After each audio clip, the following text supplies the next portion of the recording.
Well, hello, I'm Dr. Chonta Haynes with Heart Truth Ministries, and this is your encouraging message for the week. I'm so excited about this message, but it's going to be in short order. So let's go ahead and bow. Most gracious and heavenly Father God, we do thank you for another opportunity to come before your presence, to hear your word, to understand your word, for you to reveal to us who you are and what you'd have for us to do. We thank you in advance, Lord, for all the things that you're going to make known to each and every one of us. We thank you for your love and your grace, and we continue to lift your name on high. And we ask today that you speak to us, that you speak through us, so that others might be changed as well as we be changed because of your word. It's in Jesus' name that we do pray and give you thanks. Amen. John chapter number 1, and I'm going to read into your hearing the beginning of John's gospel. It says, in the beginning was the Word, and the Word was with God. The Word was God. He was with God in the beginning. All things were created through him, and apart from him, not one thing was created that has been created. Life was in him, and that life was the light of men. That light shines in the darkness, yet the darkness did not overcome it. There was a man named John who was sent from God. He came as a witness to testify about the light, so that all might believe through him.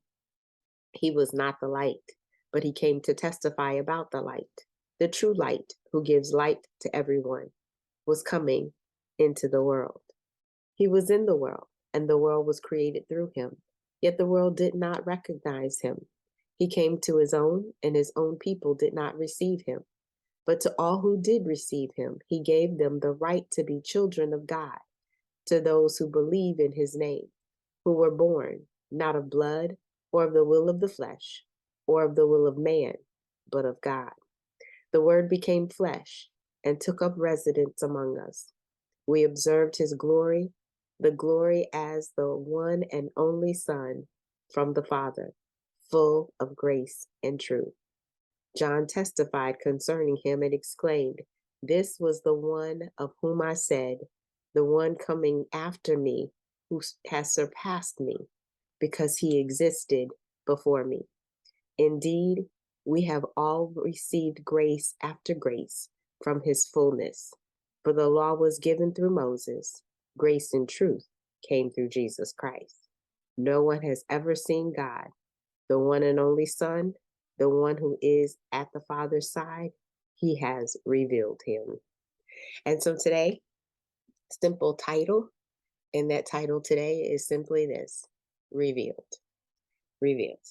The Bible declares for us that God is with us. He is Emmanuel. And we know from Isaiah's gospel that we recognize that he was going to come and where he was going to come from. But the number one thing that we get from that is that we are not alone. As I asked the Lord, what should I say today? He says, I know you know that he loves you. John 3:16, for God so loved the world that he gave his only begotten son, but let them know that I am with them. They are not alone. Revealed. So he talks about Christ as we read that. We recognize the fact that he created everything, that nothing was created apart from him. He is the source of all that there is. He was pre-existent. We recognize that he overcomes darkness, as it says. He's got power because he is light.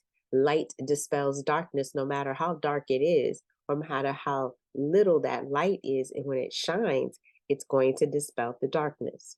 We recognize that he sent John, that he has authority, that he sends others in order to proclaim and to testify of who he is.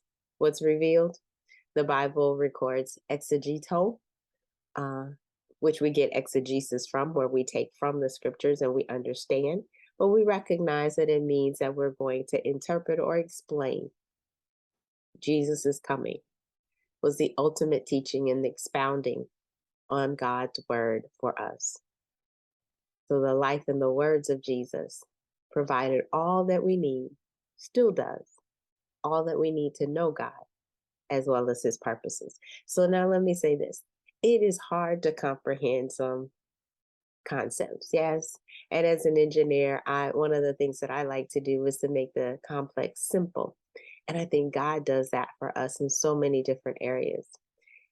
If you think about it, derivatives are kind of hard to comprehend. We don't understand those. Eigenvectors, we don't understand those either. Those of us who have taken calculus have had some higher level math. You'll go, okay, I understand it, but most society does not. But if we go shopping, which as of Black Friday or even Cyber Monday or uh, Small Business Saturday, whatever it is, when you go shopping and they say you get a discount, you get a percentage off, we can quickly calculate that because that then becomes real. When we lose life, you see all the shootings that are going on. We are devaluing life these days. We'll kill people over drugs. We'll kill them over sneakers. We'll kill them over almost anything. And it just seems that life is not that valuable.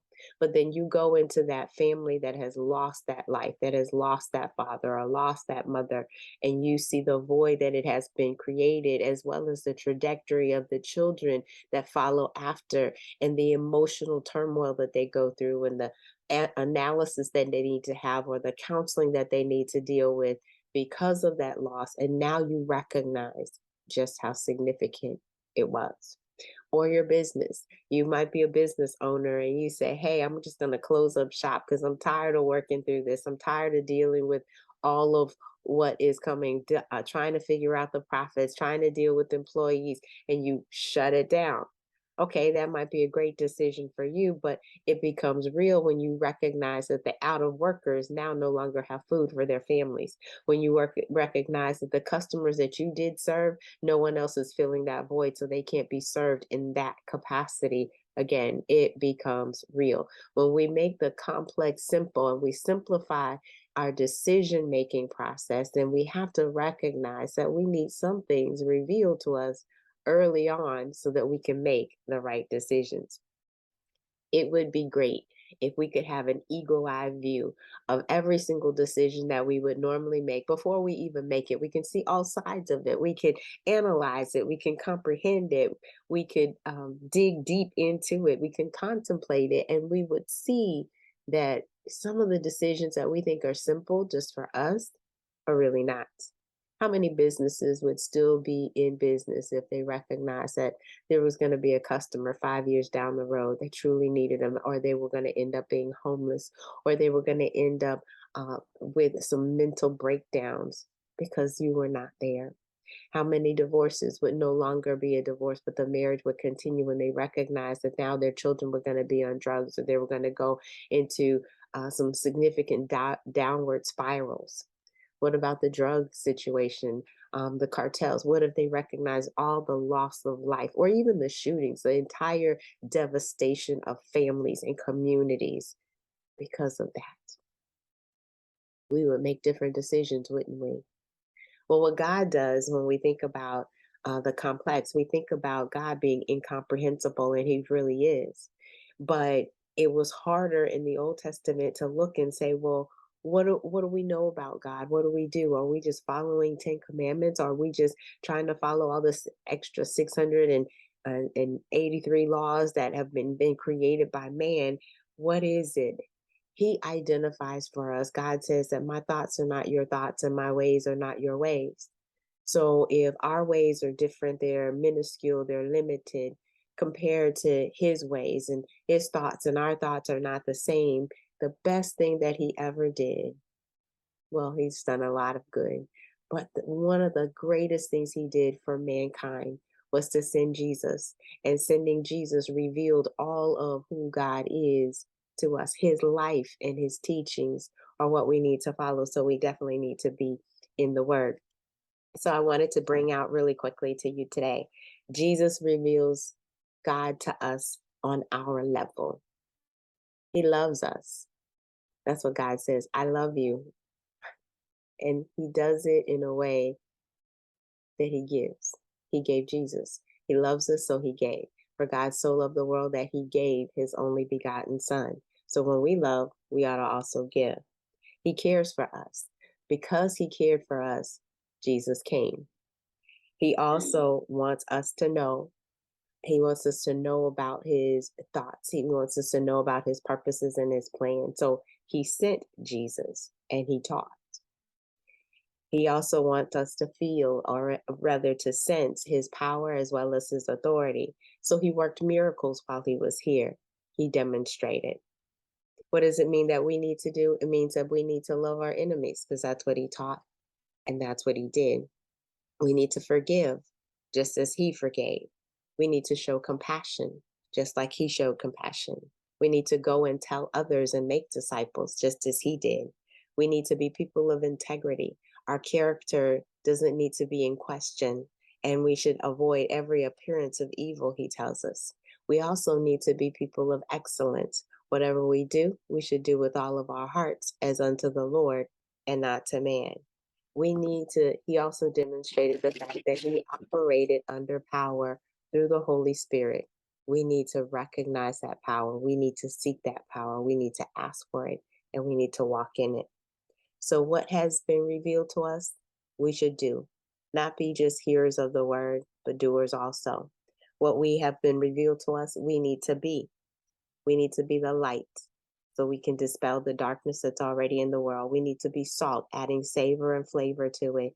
We need to let our light so shine before men that they might see our good works, but glorify our Father, which is in heaven. Jesus has been revealed. He's revealed God to us on our level. We need to take up that mantle and move forward. Let's bow. Most gracious and heavenly Father, God, we thank you for revealing yourself to us through your Son, Jesus Christ. There is no denying that he was here on this earth.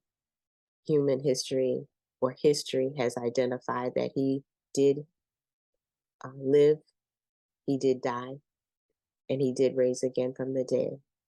The miracle of Jesus Christ coming as well as him resurrecting shows us all of what we need to know to prove that, yes, you are true. But in addition to that, Lord, you revealed to us how you wanted us to live in this world. So Jesus taught, he demonstrated, he did. And even as we wore in times past those bracelets that said, what would Jesus do? We still need to ask ourselves each and every day, what would you have for us to do? What solutions would you have for us to solve? What light should we need to be in a dark situation? What conversation should we have that would shed light into who you are? Help us, Father, to be those that testify of you. Help us to be the people that you've called us to be. Help us to repent from the things that we should not do, and help us grasp hold of those things that we should. We ask for justice in this world. We ask, Lord, that as we be and do what you've called us to be and do, that we will then change the culture, the climate, the tapestry of this world. And we will get back to something that looks and resembles more like love, unity, and compassion. Help us, Father, that when there is injustice, to look to you as our righteous judge. You said, vengeance is yours, and you will repay. Help us to trust you even more. Help us to have more faith in you. Help us to do what we're called to do for a time such as this. We're going to be so grateful and so thankful. It truly is in Jesus' name that we do pray and give you thanks. Amen. Well, I'm Dr. Chonta Haynes, Heart Truth Ministries. It is truly my pleasure to bring you this encouraging word. Have an absolutely fantastic rest of your day. God bless.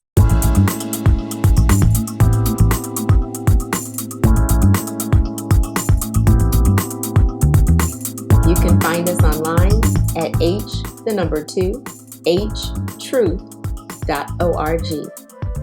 At Heart Truth Ministries, we're helping believers live an abundant life based on God's Word, standing on His promises, walking out His principles, sharing with God's people, serving as unto the Lord.